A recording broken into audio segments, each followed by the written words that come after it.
안녕하세요 여러분들, 이번 시간은 산업혁명을 알아보는 시간을 가져보도록 하겠습니다. 자, 들어가 볼게요. 산업혁명. 여러분들, 이 산업혁명이 가장 먼저 시작된 곳은 어디일까요?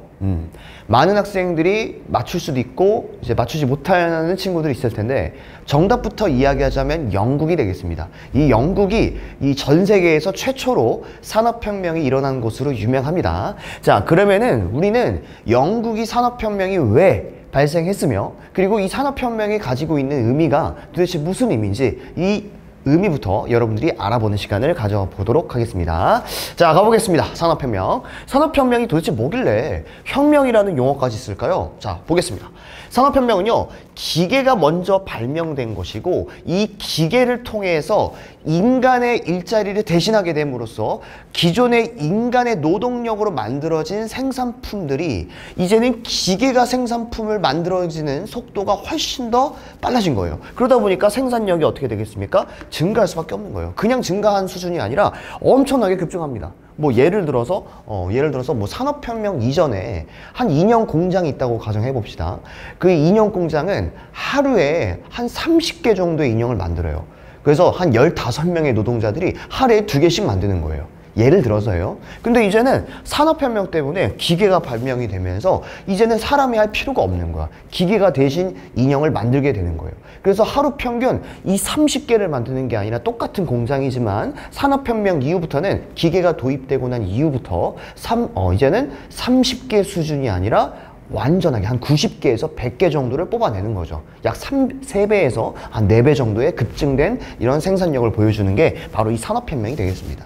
자, 어찌됐든 이 산업혁명 때문에 생산력이 엄청나게 증가하게 되니까 결국 이것을 토대로 나타난 여러 사회, 경제, 정치, 문화적인 변화들을 가르쳐서 우리는 이 사건을 가르쳐서 혁명적인 사건이다. 그래서 우리는 이거를 산업혁명이라고 해요.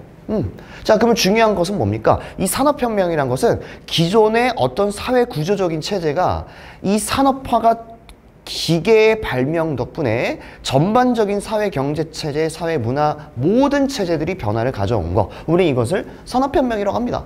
좋습니다. 그리고 제가 말씀드렸다시피 산업혁명이 가장 먼저 시작된 곳은 어디라고요? 영국이 되겠습니다. 자, 이 정도로 정리해 두시고, 그러면은 영국이 산업혁명이 가장 먼저 시작된 그 이유에 대해서 우리가 좀 알아볼 필요성이 있습니다. 자, 영국에서 왜 하필이면 영국에서 산업혁명이 가장 먼저 시작됐는지, 그 이유가 여러분들 시험에 가장 많이 나오고 있거든요. 하나씩 확인해 보시겠습니다, 여러분들. 자, 그러면은 영국에서는 도대체 어떤 이유 때문에, 첫 번째, 정치적인 요인이 있습니다. 뭐였냐면, 여러분들, 우리 예전에 시민혁명 때 배웠겠지만, 영국에 있어서 시민혁명은 크게 2가지 혁명이 있었다고 제가 말씀드렸죠. 첫 번째가 청교도인들이 주축으로 돼서 일어난 혁명, 청교도 혁명. 두 번째가 바로 뭡니까? 바로 제임스 2세를 폐위시킴으로써 나타난 혁명, 명예혁명이잖아요. 그렇죠? 자, 그러면 청교도혁명이 먼저야, 명예혁명이 먼저입니까? 명예혁명이 그 뒤죠. 그래서 제가 말씀드리는 거는, 이 명예혁명 이후부터 영국은요, 그 어떠한 정치적인 변화가 없었어요. 한마디로 무슨 말이냐니까, 사회가 그만큼 안정스러웠다는 거예요. 사회가 그만큼 안정스러운 사회였다는 것은, 그만큼 이 사회가 안정스러웠기 때문에 많은 사람들이 좀 더 많은 변화를 추진할 수도 있고, 많은 생각을 할 수도 있고, 뭐 이런 요건들이 갖춰졌다라는 이야기죠. 생각을 해봐. 여러분들, 전쟁 통해서 한 과학기술자가 그런 과학적인 어떤 발명품을 만들 수 있는 그런 분위기가 조성이 돼요? 안 되잖아. 자, 그래서 우리가 기억해야 될 거, 영국은 명예혁명 이후부터 정치적으로 굉장히 안정된 상태였다. 그리고 정치적으로 안정된 상태란 건 그 사회의 전반적인 분위기도 안정된 상태였다는 거, 이렇게 기억해 두시면 되겠습니다. 자, 두 번째 요인, 영국은요, 이미 17세기 이후부터 수많은 해외의 식민지를 개척한 경험이 있습니다. 수많은 식민지를 개척했기 때문에 그 식민지에서 나오는 수많은 자원들, 그리고 그 식민지를 통해서 이 산업혁명이 시작되고 나서 수많은 생산품이 생산될 거 아니에요. 그리고 그 생산품들을 식민지들에게 내다 팔 수 있는 그런 여유가 있었다는 거죠. 그래서 이렇게 정리하면 되겠습니다. 이미 영국은 식민지가 굉장히 많았어요. 그리고 이 식민지를 통해서 원료 공급지 역할, 그 다음에 상품의 판매처로서 이용 가능한 그런 상태였다는 것이 바로 영국이 산업혁명이 일어날 수밖에 없는 근본적인 원인이 되겠습니다. 자, 세 번째 보겠습니다. 세 번째는 바로 뭐냐면 인클로저 운동 이유입니다. 자, 인클로저 운동은 뭐냐면 쉽게 말씀드릴게요. 당시 17세기 영국에서는 이 인클로저 운동이 유행하게 되는데 어렵게 생각하지 마세요. 인클로저 운동은 한마디로 울타리치기 운동이에요. 그러니까 여기서부터 여기까지는 내 영토니까 아무도 넘어오지 마! 라고 이야기를 하는 겁니다. 이거 어떻게 보면 당연한 이야기인데 당시 인클로저 운동 이전에는 영국에 있어서 땅에 대한 소유의 개념이 그렇게 확실하지가 않았습니다. 근데 인클로저 운동이 시작됨에 따라서 이제 지주들이나 자장농들이 스스로 자기 땅에 대한 소유권을 명확히 하다 보니까 관습적으로 인정이 되었던 이 소장농들은 어쩔 수 없이 그 지방사에서 쫓겨날 수밖에 없는 거야. 그럼 이들이 이제 어디로 가겠어요? 이 소장농들이 도시로 이동하게 되는 거예요. 그러면 도시로 이동하게 되면서 이제는 이 도시에 이동한 농민들이 이젠 더 이상 농민의 역할을 하는 게 아니라 이제는 공장에 취업하게 되는 거예요. 그러면 이들은 농민이 아니라 이제 뭐가 되겠습니까? 노동자가 되는 거죠. 제가 이 말씀을 드리는 이유는 뭘까요? 산업혁명이 추진되려면 물론 기계도 필요하지만 그 기계를 관리할 수 있는 그리고 기계가 하지 못하는 일들을 대신할 수 있는 뭐가 필요합니까? 그렇죠. 노동력이 필요한 거죠. 그런 이 노동력이 아주 풍부했다는 겁니다. 어디에서? 영국에서는. 무슨 운동 때문에? 인클로저 운동 때문에. 어렵지 않죠, 여러분들? 이렇게 정리해 두시는 거예요. 자, 마지막 요인을 보자면 풍부한 지하 자원이 되겠습니다. 당시 영국의 이제 북서부 지역이나 북동부 지역은 예로부터 철광석이라든지 이 산업혁명의 가장 중요한 동력원이었던 석탄이 굉장히 풍부했습니다. 그래서 여러분들 이렇게 기억해 두실게요.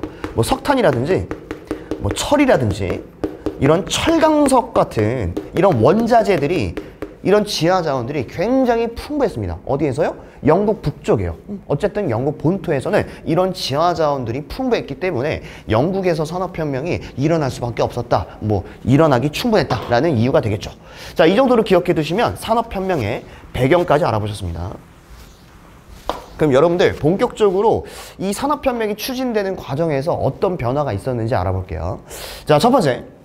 당시 산업혁명 이전부터 이미 이 면직물에 대한 수요가 굉장히 늘어났습니다. 이 면직물이란 게 뭡니까? 우리가 입고 있는 이 면섬유 있죠? 이거 다 뭡니까? 면직물이에요. 자, 모직물은 뭘까요? 모직물은 양털을 기반으로 한 의류산업을 모직물이라고 하죠. 그죠? 자, 어찌됐든 이 면직물에 대한 수요가 증가함에 따라 이 면직물, 즉 이제 실을 뽑아내는 과정에서 그전에는 사람이 대신했다면 이젠 기계가 대신하는 거예요. 그게 바로 뭡니까? 이 방적기랑 이제 방직기가 연달아서 발명되게 됩니다. 이제 산업혁명이 본격적으로 시작되는 거예요. 자, 두 번째, 이제 뭐가 발명이 되냐? 이 증기기관이 발명됩니다.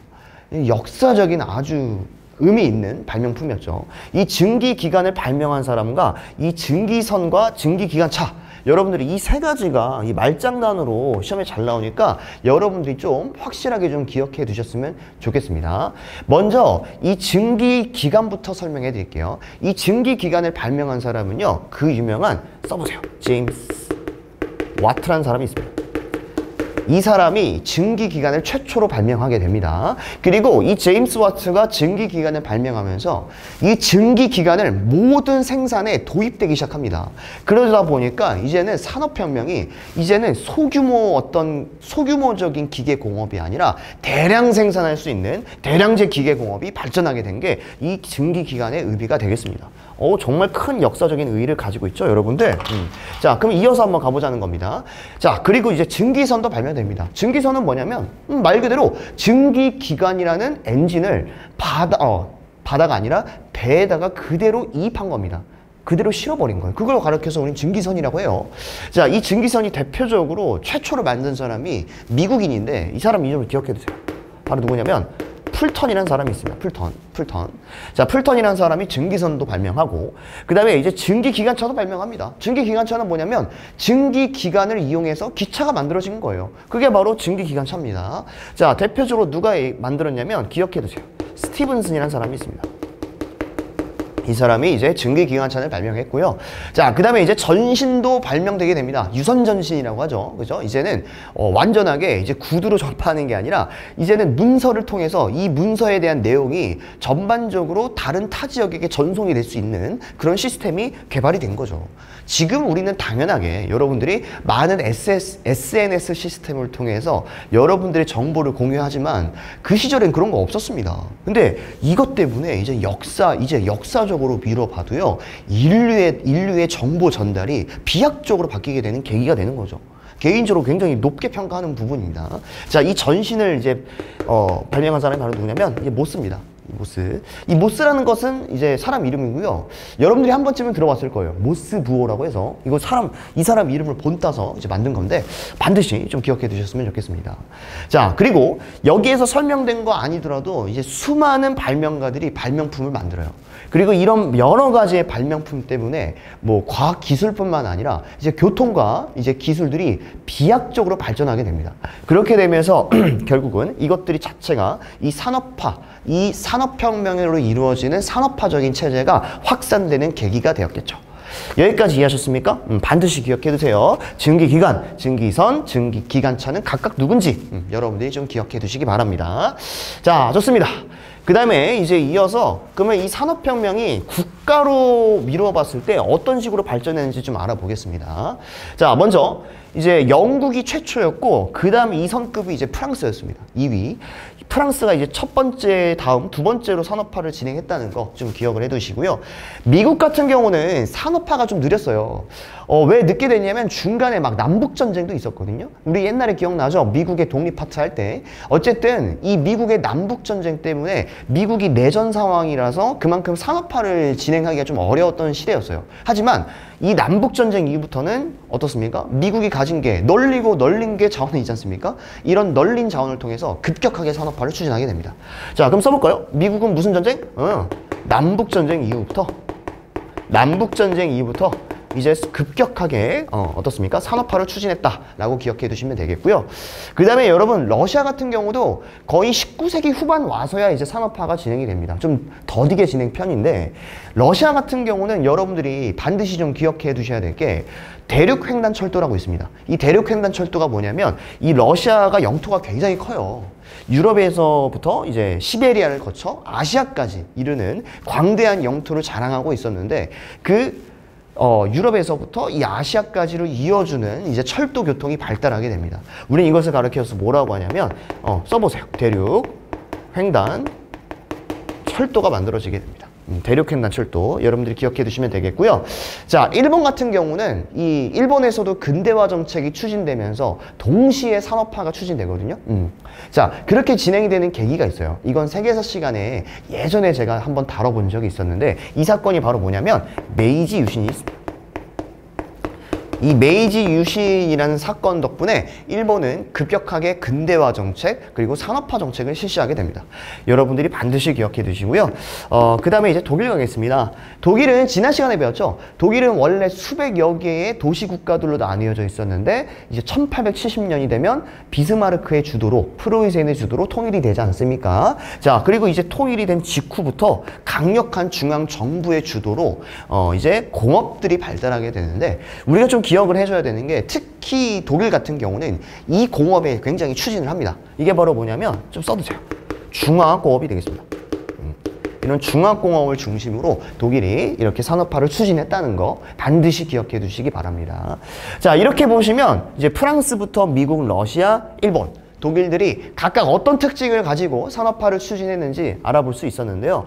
자, 바로 이제 문제를 풀어보겠습니다. 여러분들, 이 파트 같은 경우는 어떤 뭐 판서가 중심이 되고 어떤 뭐 스토리텔링으로 진행하는 게 아니라 단순한 어떤 발명품이 뭔지 그리고 어떤 날은 뭘 했는지를 암기하는 과정이기 때문에 그냥 스무스하게 들어갈 수가 있습니다. 자, 보시죠. 산업혁명이 영국에서 발생된 그 배경으로 옳지 않은 것입니다. 한번 보겠습니다. 1번. 영국은 정치적으로 안정된 상태였다. 맞습니까? 네. 명예혁명 이후로 이미 내전이 없었다니까. 그래서 이건 맞는 설명. 2번. 농민 수의 감소로 인해서 노동자 수가 급증했다. 자, 맞습니까, 여러분들? 농민의 수가 왜 감소했어요? 그만큼 인클로저 운동 때문에 지방의 농민들이 다 어디로 이주했다? 도시로 이주했잖아. 그러니까 노동자 수가 어떻게 될 수밖에 없었다? 급격하게 증가했다. 이것도 내가 봤을 땐 맞는 얘기. 3번 보겠습니다. 영국 북부에는 풍부한 지하전. 너무 좋은 얘기. 4번 다른 국가들보다 식민지를 포함한 상품 시장이 다양했다. 아까 제가 말씀드렸지 않습니까? 식민지 많다고. 5번 보겠습니다. 차티스트 운동의 영향으로 많은 노동자들이 증가했다. 여러분들, 차티스트 운동 때문에 이 산업혁명의 배경이라 볼 수 있어요? 자, 차티스트 운동은 19세기 중반에 일어난 운동이고 이 산업혁명은 애초에 시대가 맞지 않습니다. 그렇기 때문에 이건 좀 엉뚱한 사유로 치부될 수가 있겠고요. 시대가 맞지 않기 때문에 여러분들 정답은 몇 번? 5번 정도가 될 수 있겠습니다. 자, 그 다음 또 볼게요. 여러분들. 자, 두 번째 문제인데요. 증기기관을 발명한 사람은 바로 누가 되겠습니까? 자, 골라보세요. 여러분들, 풀턴이 될까요? 제임스 와트가 될까요? 아니면 스티븐슨이 될까요?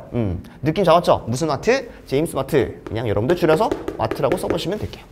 제임스 와트 때문에 결국 어떻습니까? 대량 생산 체제가 빠르게 도입되기 시작했다. 자, 그 다음 마지막 문제 한번 보겠습니다. 여러분들. 자, 정부 주도의 산업화로 중화공업을 특히 육성시킨 국가는 자, 프랑스일까, 미국일까, 아니면 독일일까? 그치? 카리스마 넘치는 비스마르크의 나라, 바로 독일이 되겠습니다. 이렇게 정리하시면 여러분들 이번 시간에 대한 총정리가 마무리가 되었습니다. 자, 어떠셨나요? 이번 단원 산업혁명을 배워봤는데 산업혁명은 여러분들 스토리텔링은 따로 필요 없습니다. 그래서 여러분들이 주요 핵심 개념을 빠르게 파악하는 것이 이번 단원의 핵심이 되겠습니다. 만족하셨나요? 다음 시간에 이어서 산업혁명의 결과나 의의를 대해서 우리가 배워보는 시간을 가져보겠습니다. 감사합니다.